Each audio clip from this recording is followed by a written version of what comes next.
digunakan untuk specific purpose in bibliographic references or when citing sources in academic work. Nah, ini ketika ingin membuat kutipan atau untuk jadi referensi di tulisan kita di academic writing. Misalkan, saya selalu membacakan putri saya, I always read my daughter's story called The White Lamb before she's lost. Ini kan judul buku mungkin. Nah, ini harus ditandain tanda kutip juga. Oke? And then to set the two separate quotation off from each other. Nah, ketika kita mengambil dua kutipan dan kita mau mencantumkannya secara bersamaan, kita bisa menggunakan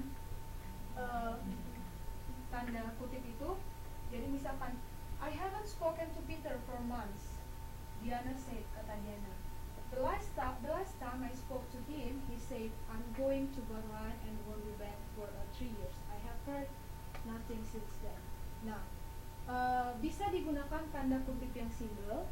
Itu sebenarnya sama fungsinya. Tanda kutip yang satu itu yang satu ini kan ada dua jenis tanda kutip. Dua gini sama yang satu sama ini. Nah, ini biasa digunakan. Fungsinya sama untuk menandai suatu kutipan yang kita ambil dari buku lain. Tapi ketika misalkan kita ingin menuliskan atau membuat dalam tulisan kita itu ada dua sumber yang kita kutip, kita bisa pakai tanda kutip ini dengan yang ini. Jadi misalkan ini, I haven't spoken to Peter for months, satu kutipan. Saya belum berbicara ke si Peter udah beberapa bulan, kata si Diana. Terus ada lagi, last time I spoke to him, he said. Nah, ini last time I spoke to him, ini udah satu kutipan ya, satu sampai ke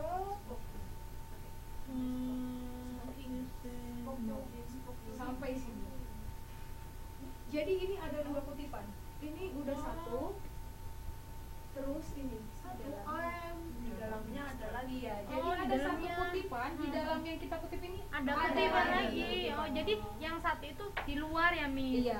Jadi dia makanya kita pakai ada dua. Jadi kita udah ngutip satu, di dalam yang kita kutip ini ada lagi omongan orang yang mau kita kutip. Jadi quotation ini bisa digunakan untuk itu. Makanya ada single quotation and then double quotation. Itu fungsinya. Tapi ini sih jarang kalau di penulisan kita. Biasa kita yang ngutip satu dulu, baru kita jelasin, baru ngutip lagi di bawah satu lagi gitu. Tapi in conversation maybe it can be updated. Oke? Tapi dalam tulisan sih jarang sih saya rasa ini mengutip yang sudah dikutip gitu loh. Ada kutipan, ada lagi di dalamnya. Kadang itu rancu, jadi kita pisahkan. Tapi kalau mungkin untuk percakapan bisa jadi terjadi. Oke? Anda Miss tanya dulu. Oke. For dialog, is it we use this kind of tanda kutip? Yang dua. For dialog. Yang dua sama yang satu bisa juga kita gunakan. Buat dialog. Iya, dialog. Bisa juga. Kalau misalkan seperti indirect. Ada kan direct sama indirect speech. Oh iya. Yang he said. He said, I will come, misalkan.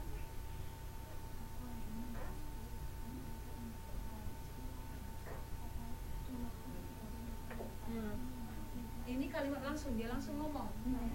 Tapi kalau dia tidak langsung, indirect speech, maka he said that he will come tomorrow. Ini nggak pakai lagi. Oh, nggak usah pakai itu ya. Jadi kalau direct baru pakai tanda kutip. Ya, Miss. Thank you, Miss. Oke. Ya, ada lagi yang mau tanya, no? Atau biasanya juga kita bisa menggunakan tanda kutip itu untuk sesuatu ekspresi yang tidak familiar. Misalkan ini, house can be a noun and also a verb. Kalau house kita pasti paham, itu kata benda. Tapi sebagai kata kerja kita nggak ngerti apa artinya. Makanya dikasih tanda. Berarti ada meaning house itu sebagai kata kerja. Meaning lainnya. Kita nggak tahu ya, ini sesuai dengan si penulis ini. Mungkin setelah dia menulis kata ini dia pasti mendefinisikan. Mungkin house itu sebagai kata kerja, ini fungsinya gitu. Jadi karena yang secara general dipahami kan house itu ya adalah fungsinya kata benda, tapi ternyata ada fungsi lainnya yaitu sebagai verb. Nah, mungkin itulah yang akan dijelaskan. Kalau kalian juga mau bilang buku, book can be a noun and also can be adjective misalkan. Mungkin menurut kalian buku itu bisa disebut sebagai adjective, kenapa? Nah, jelaskan alasan. Jadi untuk membuat orang tidak bingung kenapa dia bisa bilang buku ini adjektif, maka dikasih tanda kutip. Jadi orang paham, oh ada special term, ada sesuatu yang spesial tentang buku, makanya dia bisa bilang buku itu adjektif. Gitu. Jadi ditandai tanda kutip ini, oke? And then ya, sampai itu untuk punctuation. Ada yang mau bertanya?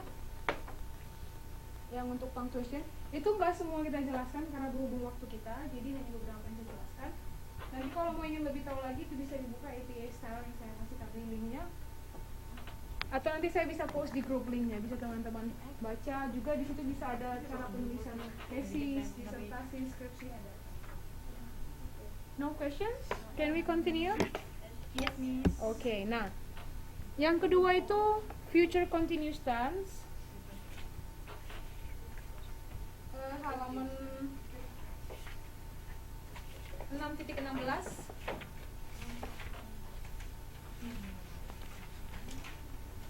Udah ketemu 6.16?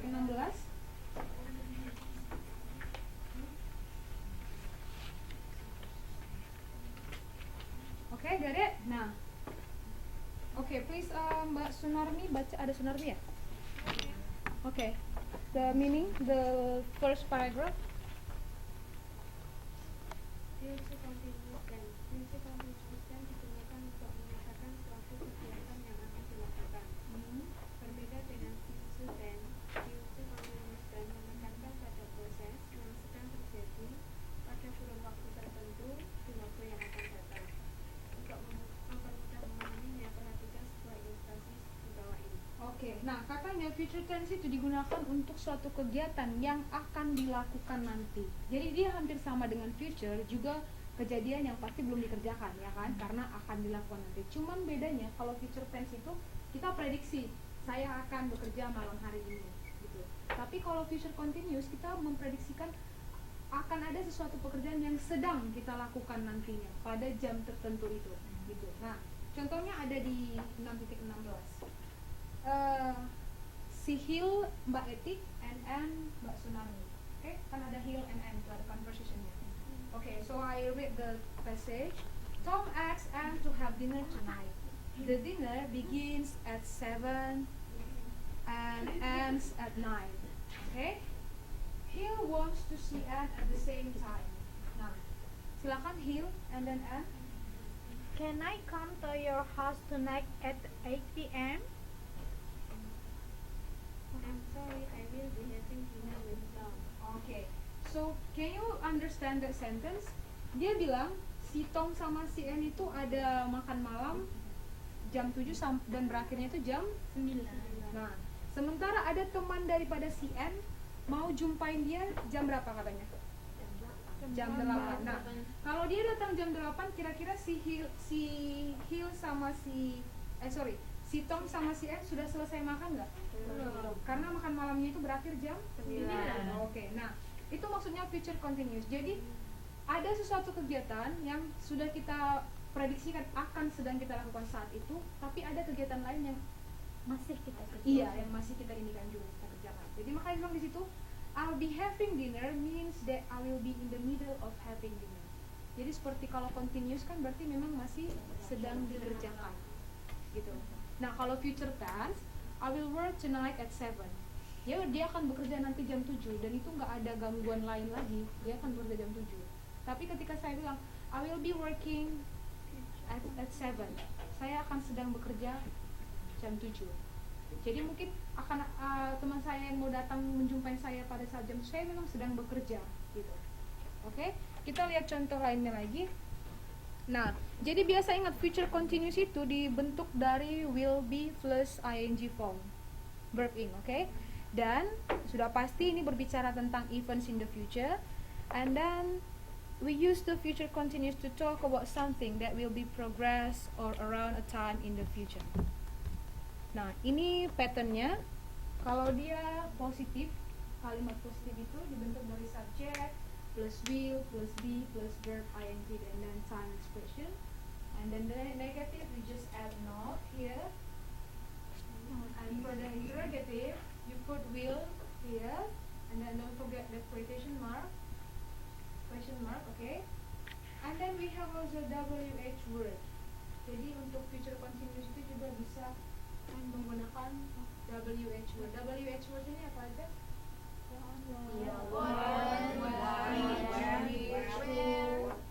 Yes, okay. Nah, ini contohnya kita lihat. She will be teaching English in my class from 10 to 12 this afternoon. Jadi dia pada jam 10 sampai 12 itu dia pasti akan sedang mengajar. Itu. Nah, untuk negatifnya tinggal tambahkan not di sebelah will. Kalau untuk dia membuat ke interrogatif, pindahkan will-nya ke depan. Dan tambahkan tanda tanya. Oke. Nah, untuk WH words, misalkan ada kalimat begini. David will be sleeping tonight at 8 to 10. Pada jam 8 sampai jam 10 itu dia pasti nantinya itu sedang tidur. Gitu. Nah, untuk menggunakan WH words ini kita pertama menanyakan siapa yang tidur. Maka kita pakai who will be sleeping tonight at 8 to 10. Siapa yang tidur jam 8 sampai jam 10? David. What time will David be sleeping?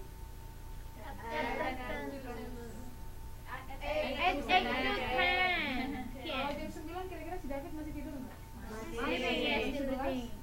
No. Jadi bedanya future tense sama future continuous. Kalau future saya bilang I will be sleeping at 8. Tapi mungkin saya belum tentu tidur. Kan masih saya prediksikan saya akan tidur jam 8. Tapi kalau future continuous I will be sleeping. Saya sedang tidur. Pada jam itu yang memang pasti saya sedang tidur gitu. Kalau future kan future tense masih iya, future continuous juga rencana, tapi dia itu sudah pasti memang sedang mengerjakan itu saat itu gitu. Ketika kita datang ke rumah si David ya iya jam 8 sampai jam 10 dia tidur. Tapi kalau no future mungkin dia jam 8 belum tidur atau mungkin masih nonton atau apa gitu. Oke? And then ya, kita ada waktu nggak ya? Masih? Soalnya ada satu unit lagi, tapi ini singkat kok. Kita ini berapa slide lagi ya? Okay, so we finish first, and if we have time, we will do exercise page 618. Okay? Kita selesaikan dulu unit terakhir. Kalau masih ada waktu nanti kita kembali ke exercise ini. Okay? Nah. Sekarang kita lihat untuk unit 3, causative verb.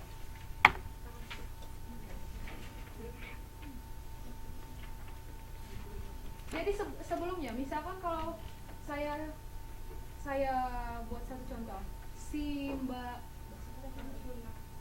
Sunarmi akan datang ke rumah si Mbak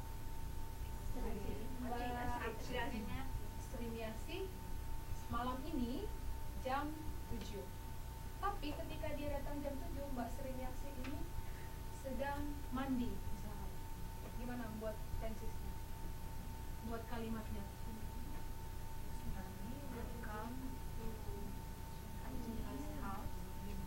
Iya.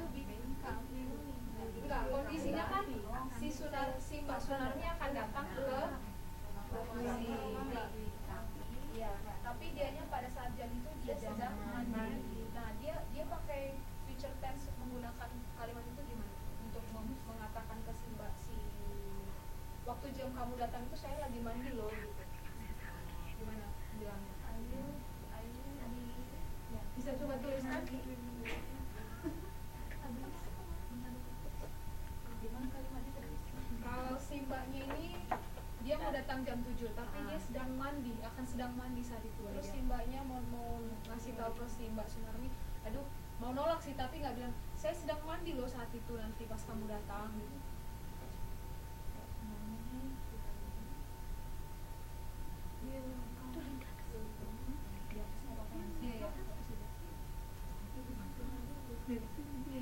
Mbak Sunarmi yang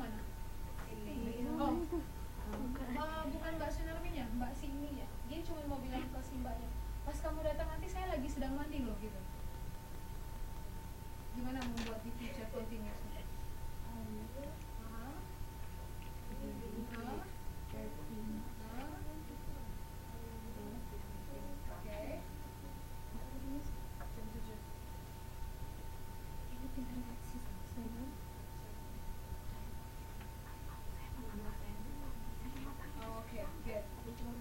Nah, jadi waktu si Mbak Sunarti mau datang jam 7 ini, si Mbak ini akan sedang mandi.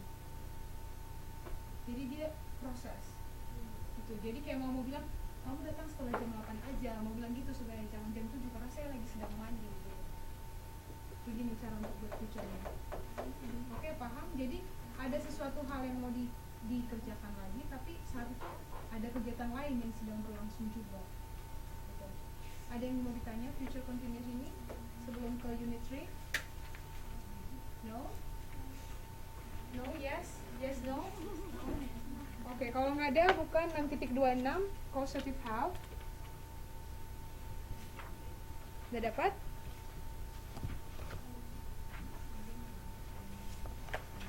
Oke, causative have ini artinya adalah when we want to talk about something that someone else did for us or for another person.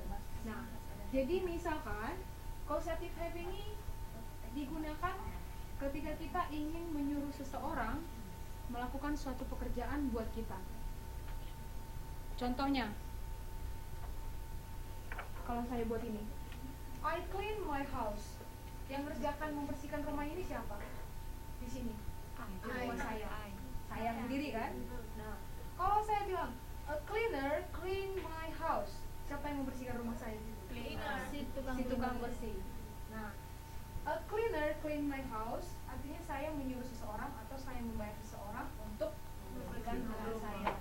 Nah, ini sebenarnya artinya sama. Ini juga disebut kausatif, yaitu kita menyuruh seseorang untuk mengerjakan sesuatu.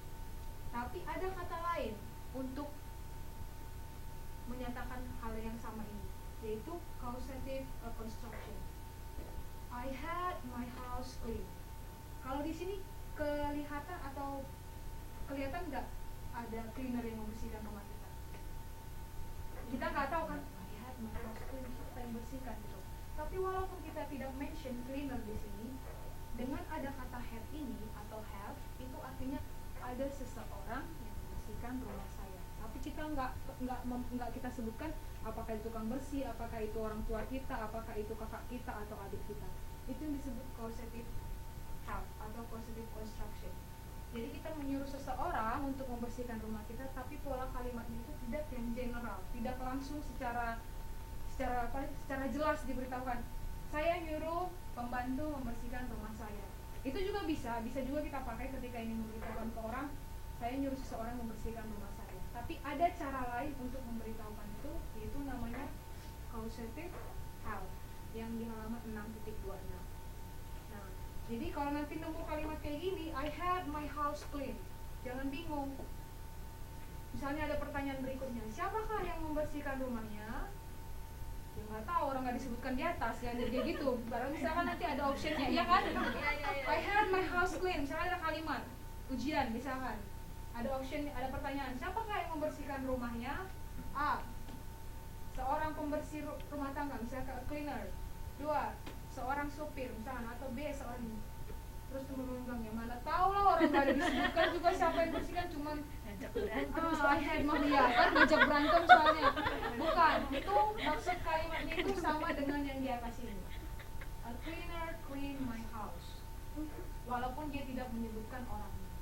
Oke? Nah, untuk lebih paham kita lihat contoh berikutnya. Nah, ini ada dua, biasa dipakai have and then get. Tapi yang lebih formal itu adalah have.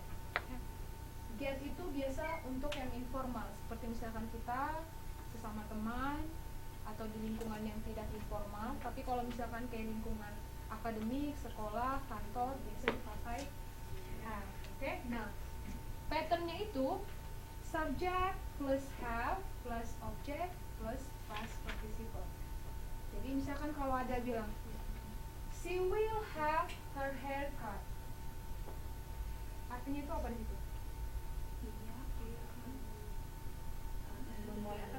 memotong Ya. rambutnya. Siapa yang motong rambutnya? Tukang potong. Siapa aja, entah itu tukang rumput. Apakah Sisi ini yang motong Tidak, rambutnya sendiri? tidak. Bukan. Siapa yang motong rambutnya? Somebody Pasti help ada her, seseorang yes. yang motong rambutnya, ya kan? Nah, kalau saya ada kalimatnya, I will get my hair cut next week. Siapa yang motong rambutnya? Iya, seseorang lagi. Seseorang Dia lagi. Bukan dia. Yakin? I will get. Iya. Subject, iya dia, Miss. Iya. Apanya yang iya? Ya iya, Miss. Apanya yang iya? Iya, dianya yang akan memotong ya. Dianya yang motong atau orang lain yang bantu dia memotong? He will get. Dia. Iya. Siapa yang bilang yang I will get my hair cut next week? Siapa yang bilang dia yang motong? Saya akan motong. Dia motong sendiri. Saya. Siapa yang bilang ini dia sendiri yang motong? Saya. Siapa yang bilang ini ada orang lain yang motong? Oh, yang lain ini kenapa nih? Bingung. Kan itu patternnya kan subjek Iya. adalah pelaku. Ya kan, Miss? Nggak tahu saya. This is my opinion. Nggak tahu. Kita masih ngomong. Tadi ingat di awal itu kita bahas causative have itu dan get itu adalah orang lain melakukan sesuatu buat kita. Terlepas kita mention namanya atau Oh, tidak, enggak. yang Oh, penting iya. orang lain melakukan sesuatu buat kita. Oke, sekali lagi. Jadi I will get my hair cut next week. Siapa yang potong rambut? Orang lain. Yakin? Kan dia walaupun dia tidak mention, nah itu tetap orang lain. Karena tadi di pertama kan Miss udah menyebutkan bisa memakai have, bisa memakai get. Kalau have itu dalam Formal. formal, Kalau kalau get get misalnya dengan teman. Ya, this is including just now you told to us. So I will get my hair cut next week. Who's gonna cut her hair? Somebody will have her to Somebody cut. will help her. Yes. How's the other? Yang lain gimana? Setuju? Ask Adian. Atau nggak mudeng nih? Ask Adian ya. Udah lah Miss ngomong apa? Udah jam 3 Miss. Jam 3 Miss sakit Miss. Waktunya coffee time. Ya coffee time Miss gitu. So remember, have and get when there is use which is pattern subject. Subjeknya itu siapa? I. I. Ada get? Ada. Objeknya apa? My My heart. My My heart. heart. Kalau heart gimana jadinya? Ya mati lah. Mau gimana cara? Oke. Pas partisipalnya yang mana? Cut. Yakin? Cut neck. Yakin. Cut. Oke. Pas partisipalnya cut. Ini Keterangan waktu. Keterangan waktu. oke. Jadi ingat kalau udah nemu pattern kayak gini, ada get atau have, ingat oh berarti ada orang yang mengerjakan buat dia. Tapi jangan salah, nanti jangan kalau ada kalimat misalkan apa ada contoh kalimat I have much money misalkan. Nah, Bisa. Mata duitan. ini kan sama. Ini apa? Subjek. Subjek. Plus have. Have. Much money objek. Cuma kan nggak ada pas participalnya kan. Nah jangan ingat oh kalau ada have ada get oh yaudah ada seseorang melakukan. Itu duit orang lain gitu. Ini udah beda. Ini memang duit kamu. Ini harus benar. Jadi ingat patternnya, oke? Harus Berarti ada ada past present participle object. Jadi have plus past participle, get plus past participle baru itu disebut causative verb. Artinya ada orang lain yang melakukan suatu pekerjaan untuk kita, gitu. Oke?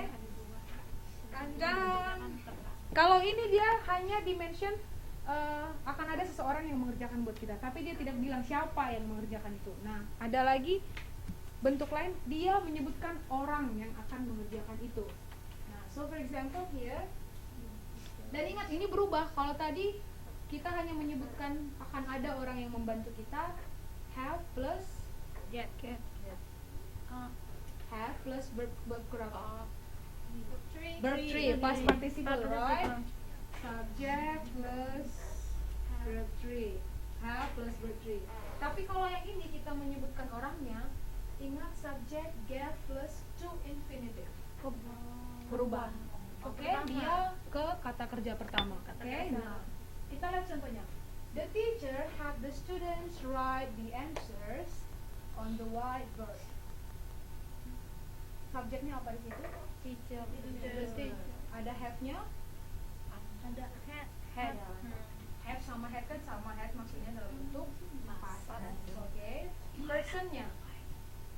The students. Infinitive-nya atau kata Right, kerja? right. Oke, and then it's complement. The answers on the whiteboard. Oke.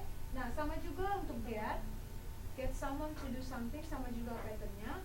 She gets her son to do his homework by promising him ice cream when he is finished. Subjeknya apa? Si. Ada gets itu? Ada. Jangan nanti dibilang, Miss di atas get, di sini kok gets? Kenapa ini gets? Karena si Kalau dia misalkan I, berarti ini get-nya Get. aja. oke. Jangan ada boleh ada pertanyaan kayak gitu. Tapi kalau misalkan memang kurang paham bisa ditanyakan. Kadang kan ini kenapa get di sini get gitu. Tapi Simbatsu Melani udah jawab, ini disesuaikan dengan subjek. Iya, Nah, someone di sini maksudnya objeknya. Her son, and then to infinitive to do his homework by promising him ice cream when he is finished. Now, I would like to ask you, can we change this sentence? Bisa nggak kita ganti kalimat ini ke bentuk kalimat yang seperti tadi? Jadi dia nggak kita mention Nggak usah orangnya. di-mention gitu. Hanya ada orang yang akan membantu kita gitu. Kalimatnya ini. Siapa yang bisa ganti? Siapa yang bisa ganti? Nah, silakan ambil ininya, tuliskan. Oke, ini patternnya, sorry. Oke, silakan tulis dulu patternnya. Mungkin perlu.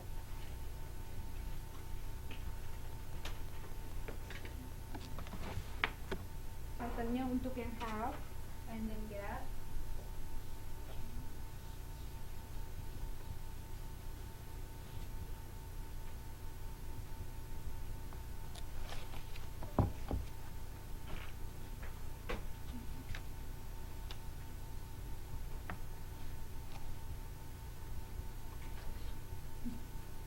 Kalau sudah saya next ke belum.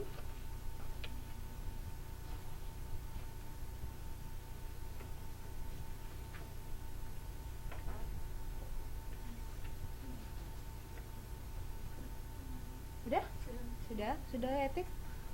Oke. Nah, kalimat yang ini aja. The teacher had the students write the answers on the whiteboard. Di sini kan dimention nih orangnya yang akan membantu si guru itu menuliskan jawabannya di papan tulis. Nah, sekarang kita mau ganti. Studentsnya tidak perlu disebutkan, tapi gurunya bilang udah ada jawaban di papan tulis. Gimana caranya? Sesuai dengan pattern yang tadi di awal itu. Nah, ini hanya satu orang aja nanti yang maju ke depan. Yang lain silakan tolong dibuka 6.18.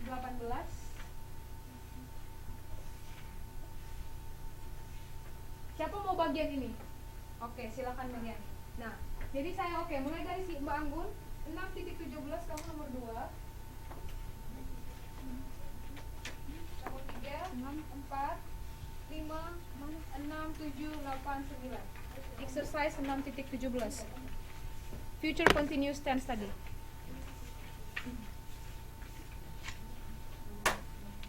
Dan jangan dilihat jawabannya di buku.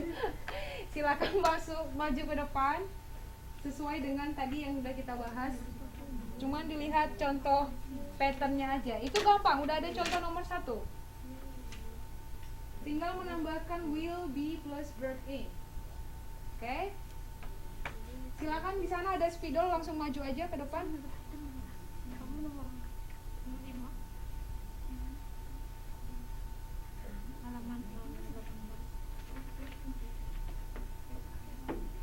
Ayo, siapa yang sudah ini?